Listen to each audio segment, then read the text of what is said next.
Hello, good morning everyone. Good morning all students. Yesterday we have seen our topic tense and which is simple future tense. And what is the formula of that? Subject, shall, will, V1 and object. Now today we are going to see our next future type of tense, and that one is future continuous tense. Now continuous means what? Continuous means action is going on, and in Marathi meaning चालू भविष्य काळ. What is the Marathi meaning? चालू भविष्य काळ.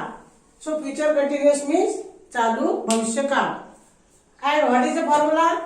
Very easy formula. Subject shall oblique will plus be plus V4. V4 means V1 plus ing form and plus object. Understand? Subject shall will be plus V4 plus object. Very easy formula of future continuous tense. It means what? Action is going on in future. जो भविष्य काळामध्ये होणारी घटना जी चालू राहील भविष्य काळामध्ये ती आपण आताच काय करत आहोत, त्याचं कथन करत आहोत. अंडरस्टँड? ती आपण सांगत आहोत. For example 1, she will be reading notes of grammar. ती ग्रामरच्या नोट्स म्हणजे व्याकरणाच्या नोट्स काय करत असेल? रीडिंग मीन्स वाचत असेल, म्हणजे वाचण्याची क्रिया तिची भविष्य काळामध्ये सुरू असेल. Understand?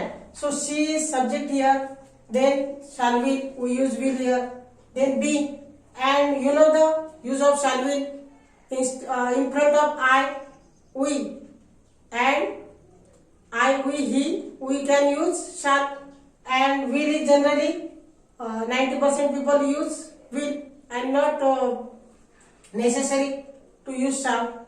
Understand? Generally 90% people use will. So second example, and this one is V4. V4 means what? V1 plus ing, and this one is last object. Object means what she will reading notes of grammar. काय वाचत असेल ती? ग्रामरच्या notes. तर ही काय object आहे, subject आणि V4. Understand? Now next example rakhi. Rakhi is a subject here, and rakhi will be working in house. Rakhi काय करत असेल? तिच्या घरी काम करत असेल भविष्यकाळ, पण कोणचा? चालू भविष्यकाळ. Understand? Next, Priyanka will be teaching to her children. Priyanka काय करत असेल? तिच्या मुलांना टीचिंग. टीचिंग मीन्स शिकवत असेल, शिकवत असेल. To her children is a object here. Understand? and Priyanka is a subject here. Then next example, I will telling you story. मी तुम्हाला स्टोरी म्हणजे कथा सांगत असेल, म्हणजे सांगण्याची क्रिया ही भविष्य काळामध्ये सुरू असेल. Future continuous tense. Understand? Now next example, he will be learning English. तो काय करत असेल? इंग्लिश ग्रामर शिकत असेल, त्याची शिकण्याची क्रिया ही सुरू असेल. He is a subject here, learning is before and English grammar is a object. Understand?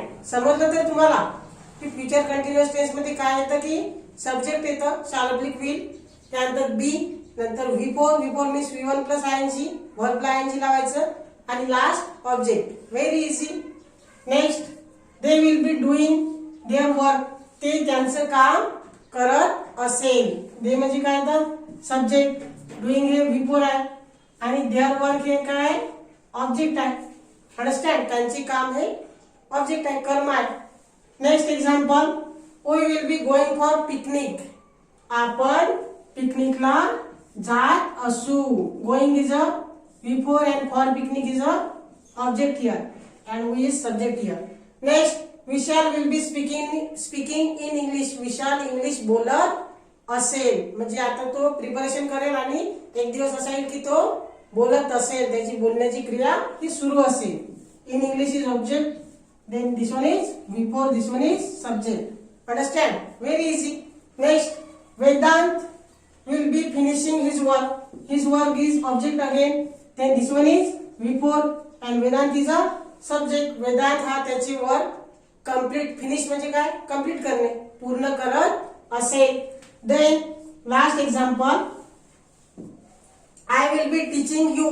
मी तुम्हाला शिकवीत असेल. म्हणजे शिकवण्याची क्रिया काय असेल तेव्हा भविष्यकाळामध्ये सुरू असेल. So do you understand all the example? Teaching is a before and you is a object and this one is I subject. So very easy. Future continuous tense म्हणजे चालू भविष्यकाळ. फॉर्म्युला आहे subject shall oblique will be plus before आणि object. So do you understand this formula and all the example? So you have to create at least 10 example by your own. म्हणजे तुम्ही स्वतः पण 10 example create करायचे आहे. Various प्रकारचे काय घेऊन, प्रोनाउन, नाउन आणि वर्ब घेऊन. हे काय वर्ब आहे आणि वर्बचं कोणतं फॉर्म राहील तर V4 means V1 plus ing form. तर तुम्हाला समजला बघ फ्युचर कंटिन्युअस टेन्स, चालू भविष्यकाळ. Now in our next video we are going to see future perfect tense. So thanks for watching my video. We will meet again our next video. Thanks again and subscribe my channel and like also. Thanks.